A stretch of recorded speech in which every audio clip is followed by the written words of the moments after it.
Inclusitis, c'est un projet un peu différent par rapport aux autres. C'est un projet qui voit des villes, bien sûr, mais voit aussi des associations, des gouvernements régionaux et locaux qui s'entraident entre eux. Donc les associations, ils feront en sorte que les résultats du projet, ça ne se voit pas que dans la ville où le projet est effectivement en cours, mais qu'ils vont se développer et réfléchir en fait les résultats aussi dans les autres villes de la région ou peut-être au niveau provincial et qui font en sorte que les résultats du projet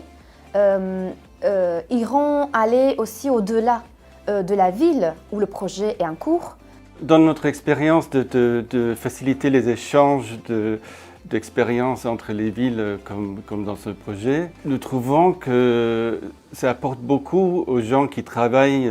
sur le terrain d'avoir 2-3 jours où ils peuvent prendre un pas en arrière, réfléchir, entendre des nouvelles expériences, des nouvelles approches, être inspiré. Le but, c'est pas de prendre quelque chose directement, de copier ce que fait une autre ville, mais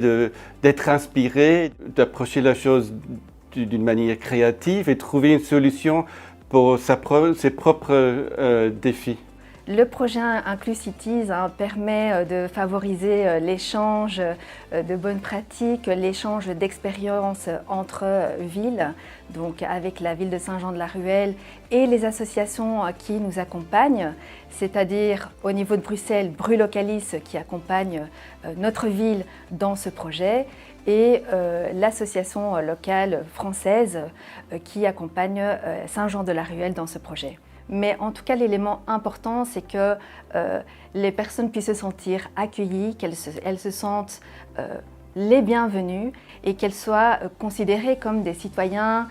qui font partie intégrante de la ville. Nous avons, durant ces 2 jours, appris beaucoup. J'ai pris beaucoup de notes, d'idées que vous avez réalisées ici, qui ont été réalisées par le BAPA, qui vont, alors sans doute pas du jour au lendemain, se mettre en place sur nos territoires, néanmoins qui vont, je pense, impulser une nouvelle dynamique au sein de notre ville. Arrivée à Bruxelles, titulaire d'un master en droit européen des affaires et d'un master en management financier bancaire qui complète mon bachelier en administration publique, je souhaitais trouver un emploi qui correspondait à mes besoins. Or, j'avais rencontré des difficultés dans mes démarches. J'avais envie de mieux comprendre la société belge, son histoire, Bruxelles, la ville que je venais d'habiter,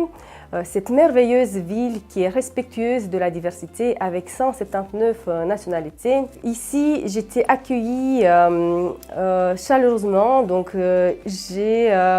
eu part d'un accueil humain, d'une écoute. J'étais très impressionnée par l'enthousiasme avec lequel les formateurs et les assistants sociaux travaillaient afin de trouver des solutions, d'orienter les personnes vers les services compétents et de fournir les informations nécessaires dont les personnes avaient besoin. Il y a un défi aujourd'hui pour notre continent, c'est celui des migrations et de l'accueil des migrants. Et pour nous, pour la municipalité de Saint-Jean-de-la-Ruelle, participer à ce projet Inclusities, c'est 2 convictions. La première, c'est que les villes ont un rôle actif à jouer pour faciliter les parcours d'inclusion, l'accueil des migrants et faire en sorte qu'on veille à assurer la cohésion sur les territoires. Et puis la deuxième conviction, c'est que l'échange d'expériences au niveau européen, c'est un facteur d'enrichissement mutuel. Les associations, c'est pour nous un soutien précieux. Organiser cet échange d'expériences, c'est-à-dire que nous avons besoin d'organismes qui fédèrent, qui permettent de servir d'intermédiaires. Et le fait que ce projet dont le Conseil des communes et régions d'Europe est à l'initiative et qui permet à plusieurs associations nationales ou locales, que ce soit l'association française pour la France, que ce soit Brulocalis ici, nous permet de bénéficier de l'expérience très forte Alors, je crois que la force de la ville de Bruxelles, c'est d'avoir une approche qui est globale et intégrée, et donc de prendre la problématique ou les problématiques rencontrées par les primo-arrivants de manière globale et donc de la manière la plus large possible, et de veiller à ce que les actions qui sont développées le soient par différents biais, que ce soit au niveau de l'école, de l'accès aux soins, que ce soit au niveau du logement, des activités diverses et variées qui peuvent être développées dans les quartiers, donc des activités sportives, sociales, culturelles. Donc tout ça, évidemment, à partir du moment où, en mettant en place les activités, on a un focus sur les besoins des primo-arrivants, je pense que c'est le meilleur moyen de créer de la véritable cohésion sociale et de faire vivre la ville inclusive.